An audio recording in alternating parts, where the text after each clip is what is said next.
Hi guys, hi Joe. Just wanted to add to the video you did a little, maybe show a couple of extra little tricks that we all incorporate. I know I learn a lot just watching yours and working through it and find that how other people do things. So first order of business is all the duplicate lines, and just like Joe said, they're a problem. They're all overlapped. So if a path is directly on top of another and you hit J for join, it will join it. If your settings are delete overlapping and you have a number in there, 0.01 let's say, then when you hit J for join, it should actually delete all those overlapping segments. So we can go through and see we've got these 4 in here, so we can just go select them all and hit J for join. When I'm designing, I keep that setting to 0 because I don't want any of my lines deleted. Really becomes an issue when you have some stuff coming together and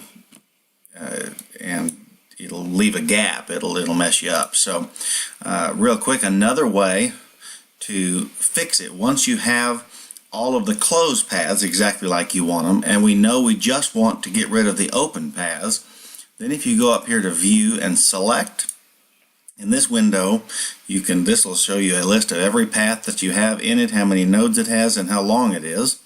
But most importantly, right over here to the left, I can select open paths only and close. Now at this point all of the open paths are selected. I hit delete and it's gone. So now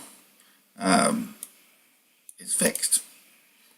So if you have the closed paths like you like them, then once you select all of your open paths with the select tool, you can delete those. So I'm going to move this up to the table area because I like working on a grid. And I also want to take this opportunity to point out, when you're designing, if you don't have it at the size that you want it to design with, then when you start drawing things in, if I draw some 1/4 inch braces in to this design, and then I scale it down from 5 foot tall to 2 feet tall, there's not going to be nowhere, it won't be anywhere close to a 1/4 inch, and it may be so small that it either does nothing or falls out. So first I'm going to scale this whole thing down to 24 inches and say I want to cut it 24. And to do that, a trick I know that I use is I've got a parallel line here and here that define the top and bottom. So I'm going to hit home to lock the orthogonal snap on, and I'm going to then hit S for scale, and the base point I'm going to hit H, which is going to snap it onto that path. If I hadn't locked the orthogonal, it wouldn't let me have them both on at once.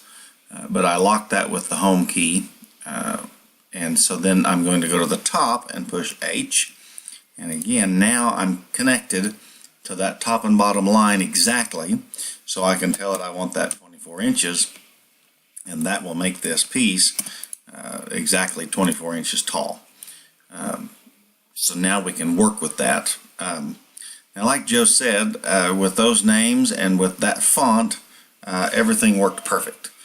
But let me draw in one of my customers' names that I was playing with. Last name is Nutting, and I picked a Times New Roman font, which is similar to the drawing that we had. So okay, now this has stuff hanging out places it doesn't belong, and an eye with a detached dot.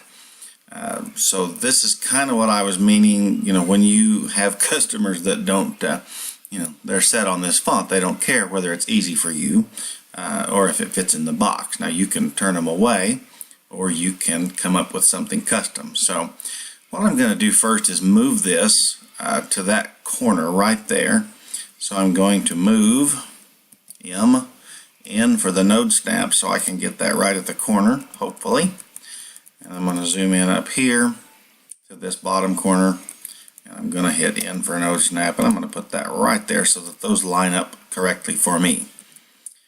Now I'm going to scale this thing to the width, and the way to do that, I'm going to do that is I'm going to hit scale, and I'm going to tie from that very corner node point again, And I'm going to go over here like this and just click somewhere, and I'm going to scale it up so that I'm going to run it out till it touches. And I'm looking at where I can get a reference point, and it looks like to me I can get it right here in this quadrant. Okay, it's going to hit that line, and that's going to be where I want it to be. So I could probably hit that, get it right there and get it to overlap, or you can go back and tie to the node and snap to that quadrant on that G, because see, that doesn't hit it. So I'm going to hit page up because I'm a little anal and I want it exact.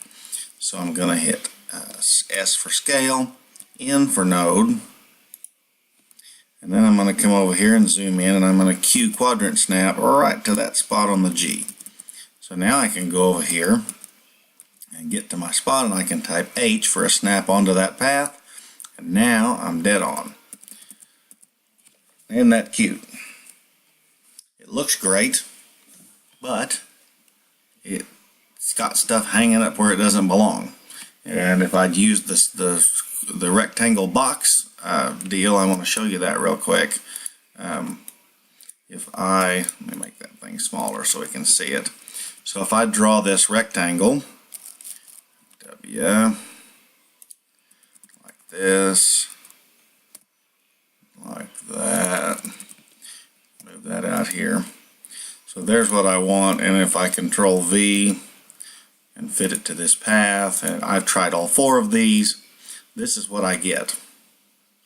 Now it touches the top and it touches the bottom, but this stuff hangs out in the middle. So for this particular name and this particular instance, that isn't going to cut it, because I really want this G thing to hang down. I think that'll look cool. But these things are going to have to be fixed. So if I'd been smart and grouped it like Joe said to, I wouldn't have had to go pick these pieces, but I have to pick all my letters. And I'm going to scale height, which is I think Control H. Yeah, and so I'm going to just grab it down here on the path, snap somewhere, just somewhere up out of the way where I can get this scaled height-wise. And I have to decide what I want to touch, and I can see that. And so I want to leave that dot. I'm going to put that dot kind of centered on that bar so we can put that in there. I think then the top of the T's are still visible. Let's just look at that. So I like that. I mean, that's going to give me a grouping at the bottom that's going to hold all of these center letters in. The dot's going to look pretty cool, I think, centered in that area. The only thing I'm left with is this problem over here, and I have to decide kind of how to tie that in. I think I'm lucky in this instance and have this little piece sticking off the G already, and I may just connect that with a square to tie this frame together so that it's all one piece. My N still needs some work, because while I like the fact that it's tall, it overlaps my arc. So I'm going to Control H with just the N selected, and I'm going to get on that path so that I don't move it, and I'm going to scale it down like that. So now that retained my width. I think that looks pretty cool. Now you asked about the combine feature, and I think that's an important bit. So let's go ahead and use that now. So I'm going to select all of my pieces, and I'm going to pick Edit and Combine, and it's telling me that it ungrouped those letters. And so just like I wanted it to, it combined most of these pieces, especially that G. That would have been a little bit of work. It looks like my letters in the middle, this I and this N, were not quite low enough, and the U was on one side but not the other. So I could have fixed that to start with, but you can go in here, all is not lost. We can go in and add some lines, and I can orthogonal snap that line, node point, orthogonal snap, and then you can just hit X and trim those pieces out. Or you could have done it right in the first place, whichever you'd rather. You could drag these down just a little too, but for the sake of the shortening up the video, I'm going to just go ahead and draw these up like this. I'm going to lock that orthogonal back on. a little bit better way to do this too, but you know I'm dumb. I like doing things the hard way sometimes. So then I'm going to trim those out.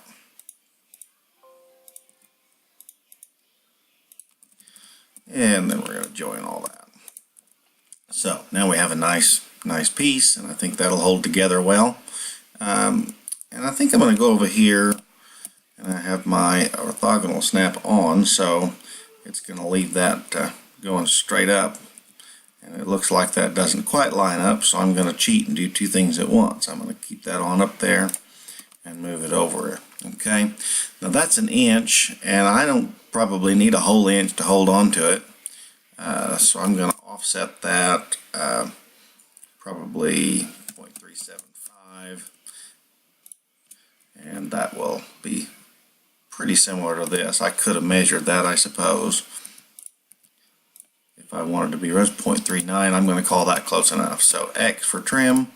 I'm going to clean that out. I'm going to clean this end off so that it looks like I actually got the thing lined up. Clear those lines out the middle and collect those and click join. So there it is, a 24-inch piece with a funky font worked in. So you have lots of options. Different fonts pose different challenges, but there's a few fun things. The select snap, and you can see the combine in action without duplicate paths. So hope that helps.